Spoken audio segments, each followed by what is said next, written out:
What's up, everybody? Rob Gill, Epic. And let me tell you something. Today's the conversation that separates the men from the boys, the girls from the women. And that's how to calculate opportunity cost.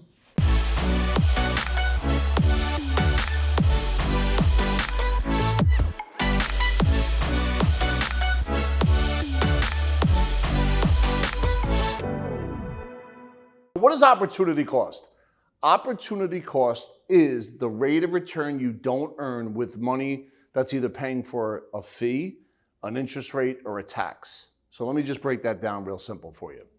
If you look at your credit cards, right, and every single month there's an interest rate on whatever you're paying on your credit cards. For example, if you have a credit card that has a $10,000 balance and you're paying 28, 20, 10, or 15% interest, that interest payment is not earning a rate of return in your world.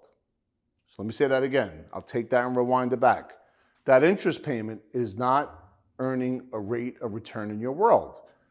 So if you have $10,000 in credit card debt and it's at 28% over that next year, 2, 3, 4, 5 years, the money you're using for interest to pay the credit card company is not earning a rate of return in your world. So think of a rock. If I dropped it, in the middle, there's a splash, but we want to focus on the ripple.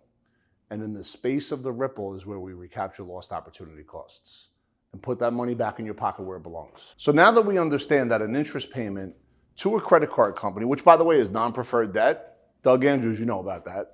It's a non-preferred debt, which means that not only do you not get a write-off on it, but you're also not earning a rate of return in your world on that interest rate, as it was pointed out to be a misfortune 15 years ago. So we want to focus on preferred debt, which is interest on mortgages. It is a write-off, but it is still a lost opportunity cost, just not as bad as a credit card debt. So if we understand that every time we pay a tax bill, if I make $100,000 this year and I'm in the 30% tax bracket, that means $30,000 is going to the government, right? $30,000 is going to the government. And guess what? That $30,000 can't earn 5% for me in my world, which is $1,500. Let me say that again. If I make $100,000 and I get taxed at 30%, $30,000 goes to the government, right? Lost opportunity. And I can't earn 5, if not 10% on that 30, where I can put money back into my pocket. So if we understand that tax, if we understand interest payments, and last but not least on your wealth management accounts, if you're not looking at the fees, that's another lost opportunity cost. What are your fees on your $1 million brokerage account? If it's $10,000 a year for 10 years, which is $100,000, and if that earns 7% in my world, that's $100,000 back in my pocket where it belongs, right? So if we know how to recover lost opportunity costs, and we understand that if I drop a rock in the middle of a river, and then there's a ripple, and in that ripple lies the recapture of lost opportunity costs, and I can go all the way down through your insurance payments on your homeowners and your auto, on your long-term care payments, on your interest payments on your credit card, on your mortgage payments. If we recapture these lost opportunity costs, put this money back into your pocket where it belongs, well, guess what? You will create generational wealth if it's properly placed in the proper overall financial plan. What is your world for a 25-year-old or a 45-year-old or a 65? You all have different worlds and different motivations and different intentions. But at the end of the day, if you could focus on recapturing lost opportunity costs, no matter what your age is, no matter what your profession is, you go from being an economic slave to an entrepreneur that understands how to create leverage, liquidity, and control by recapturing lost opportunity costs. If you're somebody that earns in your world 5% on an investment that you do, it's called the cost of money. In other words, you're paying $100,000 in tax, you're making $100,000, 30% is in taxes, or $30,000. If you didn't have to pay that 30 and you could earn 5% on that 30, that would be $1,500 in your pocket.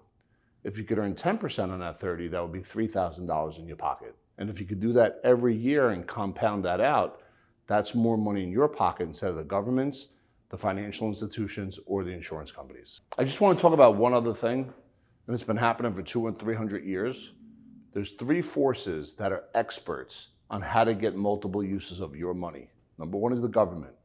They created taxes in 1913. Matter of fact, the Tea Party was taxation without representation when we left England, right? Only to come over here, and then they started taxes in 1913 and have created and up and down in taxes like it'll make your head spin. But with that being said, they're experts at taking your money. You have a sales tax, you have a state tax, you have a federal tax, you have a bunch of after-tax, post-tax, pre-tax. There's like 33 different taxes. There's a COVID tax now, from what I understand.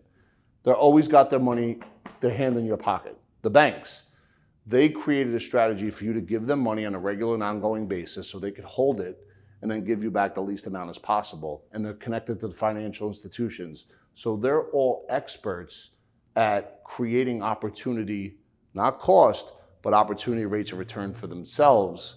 And it's on your money, not their own money. For all you people that think you got all the answers, please comment below. I'll shoot a video on whatever your comments are. If you have a specific question and you want to challenge anything that we're talking about, or you're looking for some financial freedom strategies, please comment below. Someone will get back to you. Subscribe. And by the way, if you ask a really good question, we'll shoot a video.